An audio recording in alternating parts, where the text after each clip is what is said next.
Bueno, señor ministro, Gerardo Benútolo, presidente de ADINRA, presidente de cámaras colegas metalúrgicas, demás autoridades políticas que nos acompañan, funcionarios de gobierno y amigos de la casa. Gracias por venir. Gracias por venir a este cumpleaños, que lo planteamos un poco raro, ¿no? Lo planteamos de una forma que queríamos hacer un ensayo entre todos. Queríamos traer un economista como Kiko, que nos diera una visión serena de cómo él veía la economía. Él siempre tiene esa particularidad de ser bastante objetivo, bastante didáctico, y nos gusta mucho escucharlo hasta en su forma de hablar. Y quisimos traerlo a Jorge, provocador, con ese plumero que se pone a dar vuelta en la cabeza de todos y hacer pensar que lo que puede pasar, puede pasar. Digo, se decía que la política es el arte de lo posible. Y nosotros como empresarios muchas veces nos encerramos solo en números económicos para tratar de entender a qué nos enfrentamos, cuando muchas veces eso está terriblemente y fuertemente condicionado por los factores políticos. Y ahí es donde una casa como esta, que trata de representar a sus socios, que trata de ser sus socios y de llevar la voz del empresario a distintos lugares, que de alguna manera encuentra sinsabores en esa acción. Yo había pedido que cuando llegaran pusieran un role-playing de una presentación que a lo mejor la pueden poner ahora, donde se veían solamente algunas de las notas que a lo largo de estos últimos años, tanto Sergio como Juan, y en su caso cuando me tocó a mí, fuimos dando, hablando de los problemas que veíamos que se empezaban a presentar en el normal desempeño de nuestras empresas.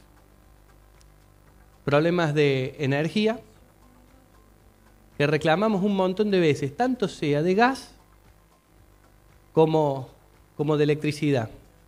Hoy, al fin de un ciclo virtuoso, nos encontramos con que la distribución de energía eléctrica no hay forma de sostenerla, y con que si una empresa quiere poner en marcha una planta nueva, no tiene conexión de gas posible.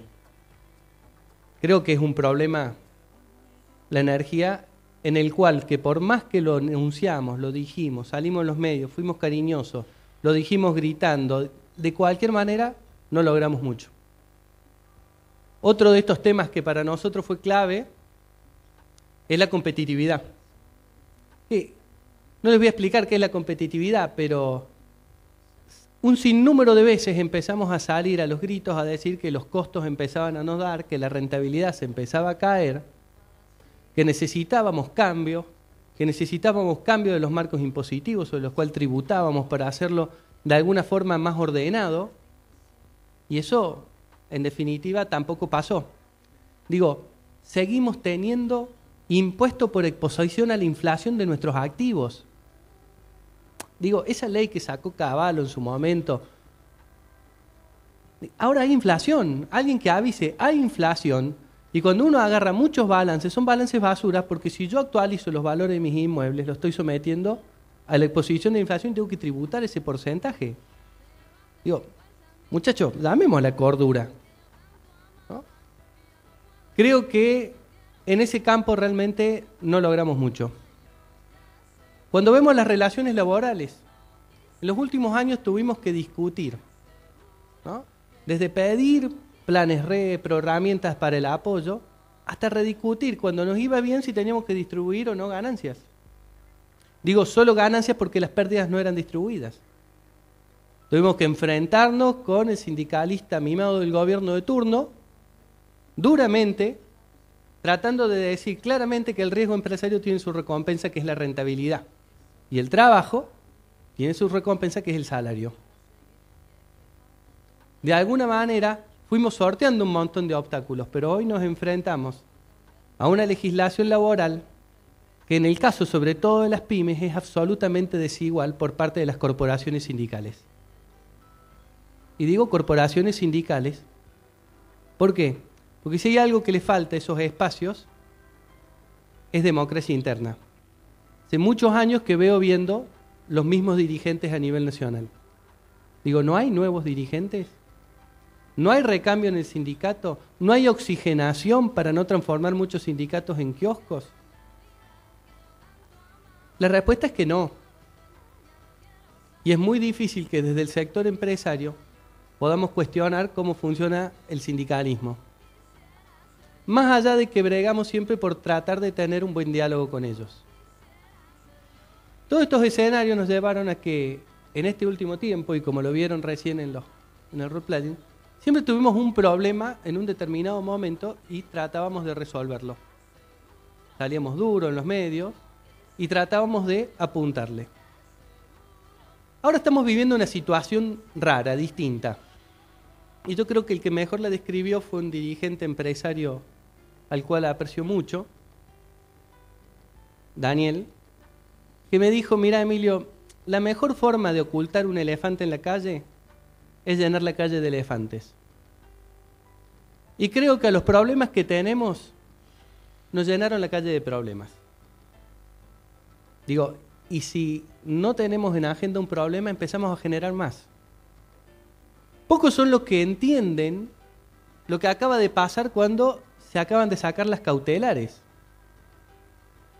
Digo, pero como tenemos tantos problemas, el dólar, el blue, que cuánto va a costar, la administración de comercio, van a dejar sembrar trigo, no van a dejar sembrar trigo, qué va a pasar con la maquinaria agrícola del trigo. Digo, estamos con tantos elefantes dando vuelta que nos ponen una ley que si el gobierno se le ocurre expropiarnos nuestra propia empresa, se la tenemos que entregar, no podemos hacer nada y quizá dentro de 3 años, 5, 10, cuando ganemos el juicio nos digan, che, allá está el lote baldío donde estaba tu empresa, perdona, no se nos quemó. Creo que hay cuestiones que nos exceden y de alguna manera tenemos que empezar a crear los escenarios para afrontar una complejidad cada vez más grande de enfrentar problemas. Como entidades, los problemas se van multiplicando. Y empezamos a tener 2 planos de trabajo muy definidos. Primero, el de sus empresas. Y ahí es donde yo veo que la agenda de trabajo siempre es a largo plazo. La verdad que cuando uno habla con un empresario metalúrgico, nunca habla con un oportunista de turno. Hablan con un tipo que ama la grasa, que ama las máquinas y que trata permanentemente de pensar a futuro. Compra máquinas ante la menor oportunidad sin saber si las va a usar a pleno o no, porque le gustan. Sus gustos muchas veces es comprar la mejor máquina punzonadora, control numérico, porque esta además te saca la chapa, te la dobla y te la manda a tu casa. Esa es nuestra lógica. Ahí miramos futuro y soñamos. Pero yo siempre recalco algo, que es que de alguna manera nos falta el sueño colectivo. De alguna manera ahí es donde todavía no somos capaces de crear ese sueño colectivo que empiece a llevar trabajos adelante y que llenen de contenido preestablecido cualquier programa de gobierno que se quiera llevar adelante. Explicándolo mejor. Ninguno de nosotros ha empezado a trabajar en grupo tratando de definir cuál tiene que ser la estrategia empresaria de Argentina para los próximos 15 años. ¿La va a pensar un político? Creo que nos tenemos que sentar claramente a pensarla.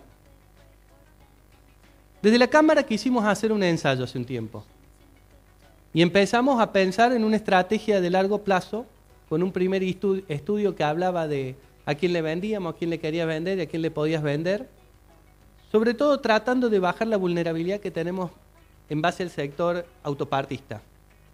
Córdoba es metalúrgica por la propia impronta del sector autopartista y las terminales que nos traen las mejores prácticas del mundo, ya sea en tecnología de trabajo o de la propia gestión, pero también cuando se frenan nos hacen pasar de largo y nos generan muchos problemas, ¿no? Y estamos todos fundidos, ya lo hemos vivido muchas veces.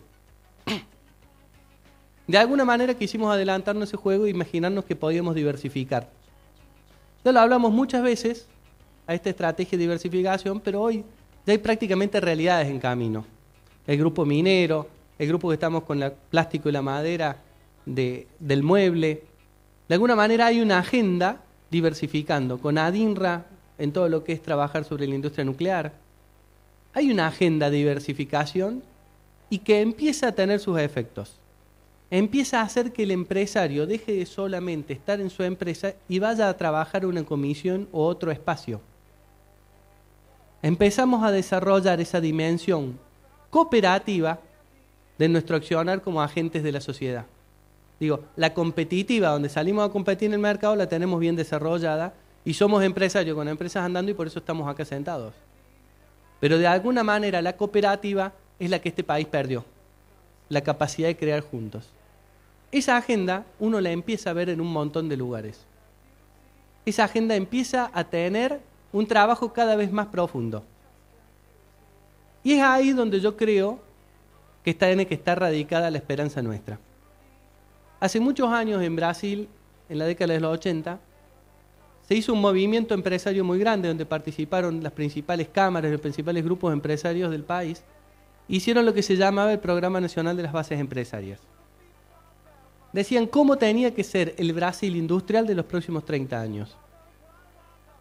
Digo, el resultado de eso fue que en algún momento nos pasaron por la banquina. Y todos los empresarios tenemos la misma sensación de nuestros viajes en los 80 o principios de los 90 a Brasil, y cualquier viaje que haga alguno en este último tiempo a Brasil, en algún momento nos pasaron, sabían a dónde iban.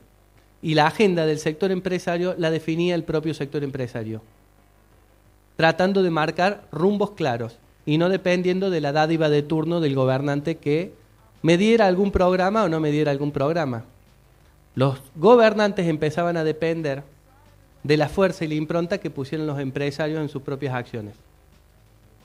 Muchos me dirán que Brasil tiene muchos problemas, sí, seguramente, pero pegó un salto grande. ¿A dónde queremos llegar con todo esto? Se vienen tiempos difíciles. Estamos preparando el observatorio que presentamos sistemáticamente desde hace 8 años y la verdad que está dando uno de los peores resultados de estos últimos tiempos, sobre todo en expectativas a futuro. Me llamó la atención algo.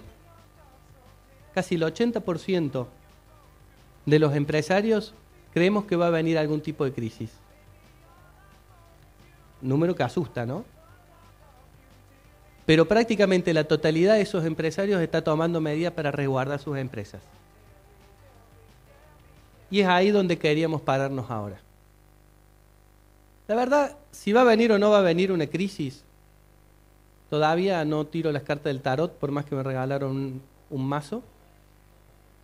No puedo saber cuándo va a pasar ni cómo va a pasar. El tema es que nos tenemos que ser capaces de ensayar lo que puede pasar.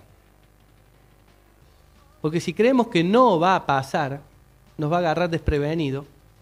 Y yo sé lo que pasa cuando a mi industria la agarra desprevenida una crisis. Las automotrices te devuelven la mercadería porque no les hace falta. Se caen las órdenes de compra. Te anulan los pedidos a mitad de trabajo y te dicen después te vamos a reconocer algunos gastos. Y ante esa situación tenemos que seguir pagando los sueldos. ¿Va a pasar eso? No sé. Lo primero que tenemos que lograr como entidad que trabaja juntos es que esta vez estemos preparados. Solamente estar preparado. El ensayo de hoy es como ese suicida con tendencia suicida que vienen y le ponen un arma y le dice, ¿sabes qué? Toma, si estás tan deprimido, no falles. Abre los ojos así grandote. El enfrentarte con el desenlace te hace tomar conciencia de lo que vos podés hacer si no controlas tus impulsos o tus situaciones iniciales. Esta reunión trató de ser eso. Una provocación a enfrentarnos con un desenlace posible si no hacemos los ajustes necesarios. Digo, ¿se harán los ajustes necesarios? No sé. Y ahí va el segundo pedido. El primer pedido fue a ustedes como empresarios, estén preparados. Mantengan sus empresas preparadas para ajustes que se puedan venir. Y el segundo es, la verdad que en nuestro país si hay algo que hacemos es enamorarnos de los modelos, hasta que revientan. Digo, cuando revienta un modelo, lo que pasa es que las empresas se funden. Cuando hay una crisis como la del 2002, las empresas se funden. ¿Va a haber una crisis como la del 2002? No sé. Lo que quiero es que la corrijan antes. Lo que estamos viendo muchos de los actores que estamos acá es que muchas condiciones se están dando de forma parecida. Desequilibrios que están siendo tapados con mecanismos poco ortodoxos. No me da la caja, administro el comercio. Digo, si fuese una política industrial, la administración de comercio no te dejarían importar sacando afuera merluza. Es un problema de caja, que somos beneficiarios a algunos sectores elegidos por alguna circunstancia específica. Y el que no está elegido entre esos grupos está con problemas serios. Entonces lo que pido es la cordura a todos los políticos para que el ajuste se tenga que dar, se dé de forma ordenada. Porque nosotros tenemos que seguir pagando sueldo todos los meses. Y no es justo que nos trasladen a los sectores industriales un problema así. Porque parte del que Brasil nos pasó por la banquina fue que en el 2002, después tuvimos varios años preocupados por cómo ordenar los despelotes que nos quedaron atrás y no preocupados por ser competitivos y salir para adelante. Echegorri se puso cuestionador. Sí. Es muy difícil estar en un punto medio hoy entre las demandas de los distintos socios que están viendo que muchas situaciones se deterioran y la visión de algunos otros de que de alguna manera hay que seguir acompañando este gobierno. Pero de ninguna manera queríamos dejar pasar este espacio de reflexión para pensar que si no actuamos rápido, los problemas van a ser cada vez más grandes. Y eso repítanselo. ¿Dónde vienen las buenas noticias? Las buenas noticias radican en este sector y en esta Cámara que tiene 66 años. Hoy, una empresaria que admiro y quiero muchísimo, me decía que su empresa tiene los mismos años que la entidad. Nació unos meses antes. 66 años de empresa. Muchos dirían muchos años, en Argentina diríamos muchas crisis. Tuvieron su propio expertise, algunas le habrán dolido más, otras menos, habrán estado más preparadas, menos preparadas. Muchos años, pero seguimos adelante. Y ahí creo que radica lo bueno de nuestro país. Es que si somos capaces de darnos cuenta que este país es próspero, no vamos a dejar que se deterioren los modelos tanto para tener que vivir una crisis. Después de cada crisis que tuvimos una recuperación. ¿Eso qué quiere decir? ¿Que era el mundo en contra? ¿Que eran situaciones totalmente inmanejables? No, señor, lo que quiere decir que son errores de nuestro propio gobierno. Son errores de nuestra propia gente que se termina enamorando de situaciones, que vive, como decían, de la luz de la estrella que ya se apagó y que de alguna manera no corrige el futuro para tratar de tener un ajuste ordenado y podernos reacomodar a una situación que puede ser distinta. Mejor, peor que la anterior, distinta, pero que de alguna manera siga dando sueños para adelante. Hace unos meses, una funcionaria nacional me acusó de que yo quería liderar a través de la cadena del desánimo. La verdad que yo hay veces creo que están dando vuelta los roles. Y cuando vemos muchas cosas que pasan, me parece que el desánimo viene del otro lado. Esta entidad, si está trabajando para generar diversificación, hace un plan a 10 años, crea redes con todas las otras entidades hermanas para poder trabajar juntos y tratar de incidir, no que la sabe y que la quiere llevar adelante, tratar de incidir en la creación de una agenda política a futuro de los sectores industriales, es una cámara que sueña. Es una cámara que se para sobre los sueños y los sueños nunca están parados en el desánimo.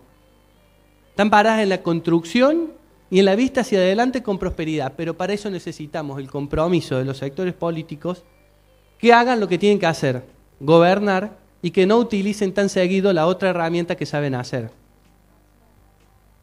Entonces ahí es donde se para esta Cámara. Esta Cámara se para en decir hacia adelante, señores, vamos a seguir trabajando. Nuestras empresas y nosotros, vamos a seguir construyendo agenda. Y cambie el gobierno, no cambie el gobierno, ajusten o no ajusten, nosotros vamos a seguir acá, firmes. Porque vamos a seguir tratándole de generar un futuro para nuestros hijos, igual que nuestros viejos con tanto cariño nos enseñaron a nosotros. Nos gustan los fierros. Nos gusta esas ganas de seguir laburando para adelante.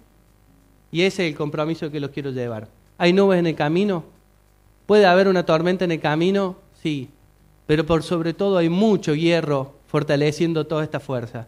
Así que les pido que sigamos peleando por un sector metalúrgico que se proyecte y que trate de incidir para que nuestro país sea industrial grande, inclusivo y por sobre todo soñador de una patria grande. Muchísimas gracias a todos y feliz cumpleaños a la Cámara.